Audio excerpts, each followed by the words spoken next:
dia a todos aqui da Janela da Palavra. Hoje nós estamos na nossa terceira narrativa, dentro ainda do tema A Nova Ordem Mundial Pós-Dilúvio.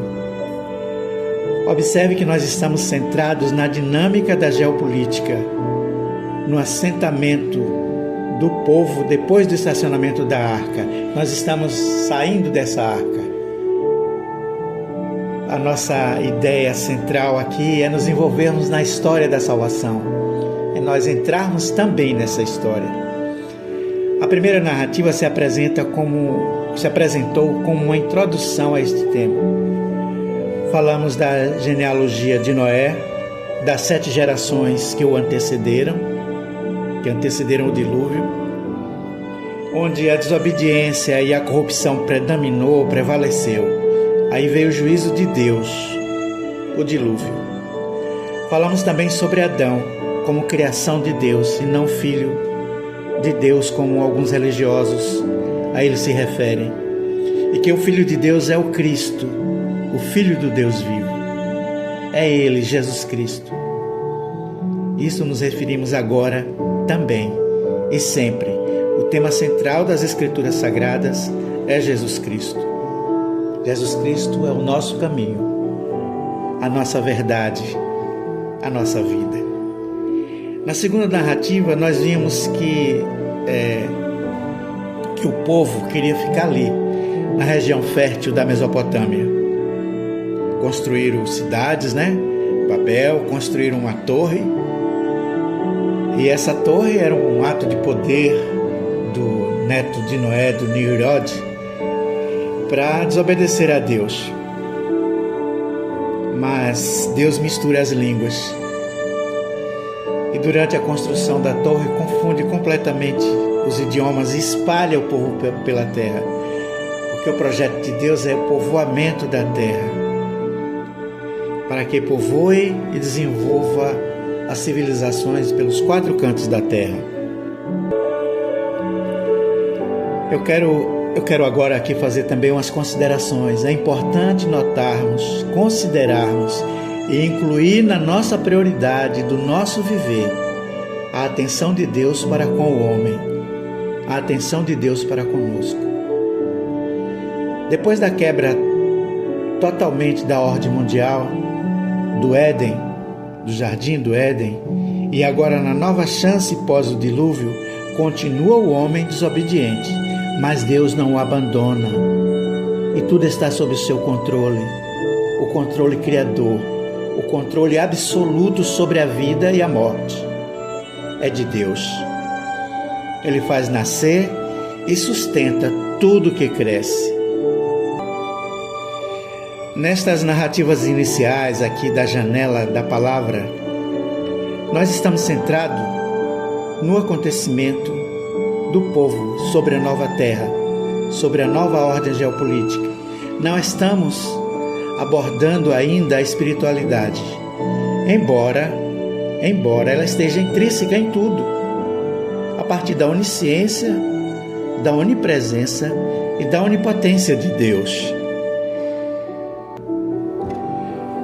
Nós estamos focados no livro de Gênesis, na realidade da palavra, sem o viés místico religioso e também sem a influência filosófica literária, de história, de culturas ideológicas, muito utilizada por pastores e professores de teologia bíblica, que misturam tudo, para que neles sejam vistos e reconhecidos como os humildes servos de Deus.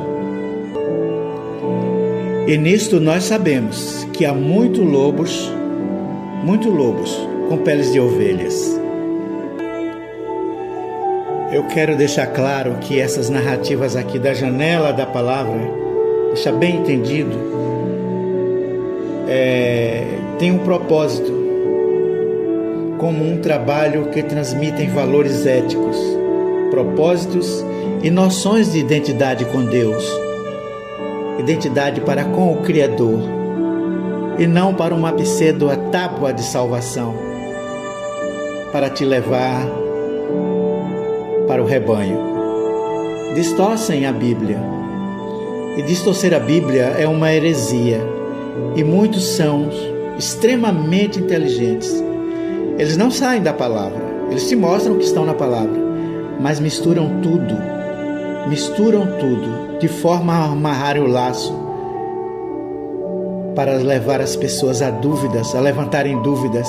E nesse levantar de dúvidas, eles exercem sobre você o controle e a manipulação. E o mais incrível é que há pessoas que se consideram esperto. Eu não vou cair nessa. Eu não vou cair nessa de jeito nenhum. Não vou.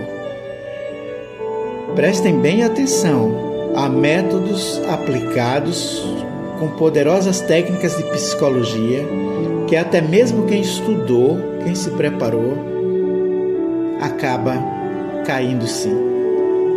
Por isso, se alguém te seduz, teste a humildade dele, teste se é falsa modéstia, ofereça uma crítica contundente.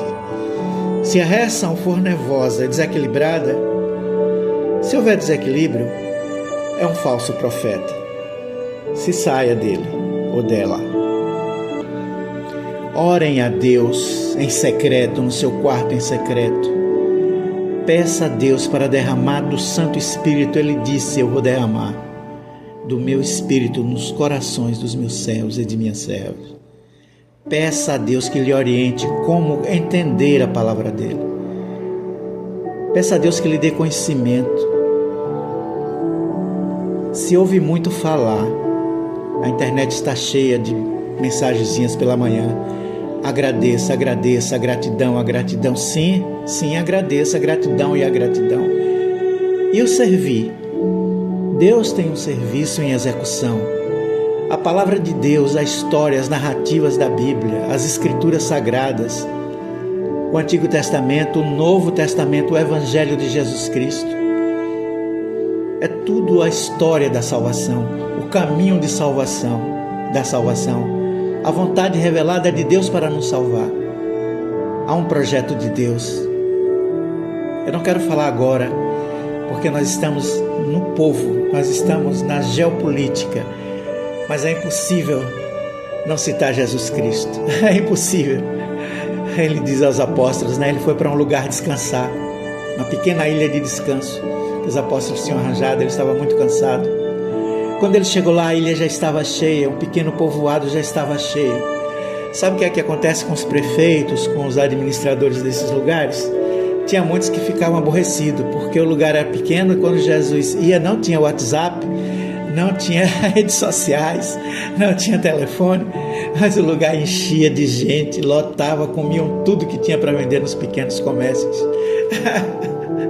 Era a multidão que procurava Jesus, que queria os milagres de Jesus, as bênçãos de Jesus. Ele não tinha descanso, ele foi para esse lugar descansar. Pegou o barco, atravessa, vai para essa pequena ilha. Quando ele chega lá, já está cheio de gente. Quando ele vai para o lugar que ele ia, para casa, descansar, ele não conseguiu entrar porque a multidão estava à porta. E ele parou e fitou a todos, todos com um olhar de desejo, todos com um olhar pidão, o olhar pedinte: meu Deus, meu Jesus, cure-me. Diante daqueles olhares, ele foi movido de compaixão. A palavra diz: movido de compaixão, ele para e vai doutrinar o povo, vai doutrinar todos. Não, ele não descansa. Não, ele não descansa. Aí ele chama os apóstolos e mostra: vejam todos, olhem. E ergueu a mão, apontou para o céu e disse: peçam, a seara é grande. A seara é grande e precisa de trabalhadores. Peçam ao dono da seara que envie trabalhadores. E foi doutriná-los. Então não é só o agradecer. As mensagens são lindas, nos acorda na manhã, nos motiva, mas nós temos que servir a Deus. E para servir a Deus, vamos pedir para nos dar conhecimento.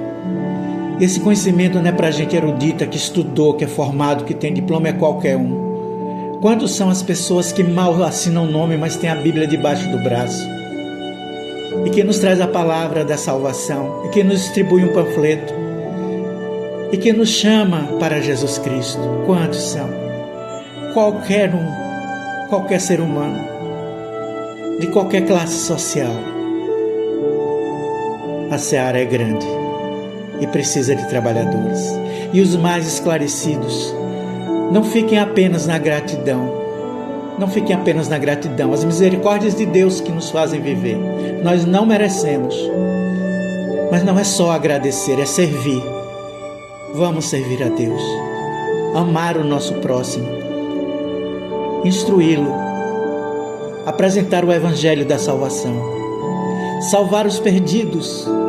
Porque muitos são aqueles que estão no caminho largo, na porta larga, que conduz à perdição, e são poucos o do caminho estreito, da porta apertada. São poucos que há de encontrar a salvação.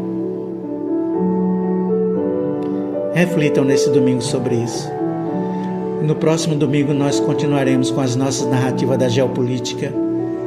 Vamos falar dos povos, dos acádios, dos sumérios, povos até mais antigos do que eles, da inteligência que Deus deu a esse povo que desenvolveram irrigação, técnicas incríveis de irrigação, esse povo que tratou a terra revirada pelo dilúvio em um celeiro produtivo de alimento e de vida conduzida por Deus. Amém?